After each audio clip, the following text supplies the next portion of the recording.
La DRZ4S, c'est une sacrée bécane et je vais te donner, selon moi, ses 3 plus grandes qualités. Première qualité, et vraiment pas des moindres pour un noob du off-road comme moi, c'est la facilité de cette machine qui est exceptionnelle. Alors clairement, s'il y a un seul truc qui doit être porté au crédit de cette bécane, c'est sa facilité. La DRZ4S, c'est débile. Là, je vais vous montrer un truc, c'est ça.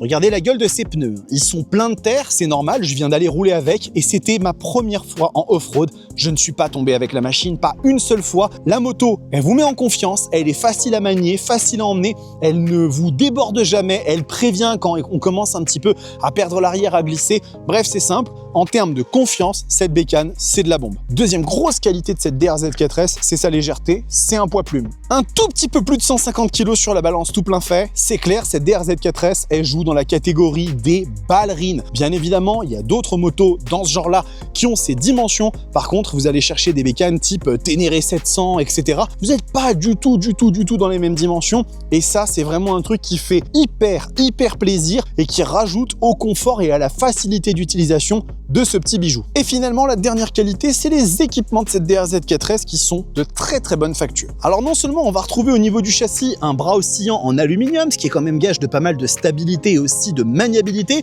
mais on a aussi une gigantesque fourche Kayaba inversée de 46 mm avec une course mais d'une longueur, c'est phénoménal. Ça, pour aller s'amuser dans les chemins, c'est vraiment ultra agréable. C'est une machine qui est quand même à la hauteur des attentes en ce qui concerne son équipement et son comportement.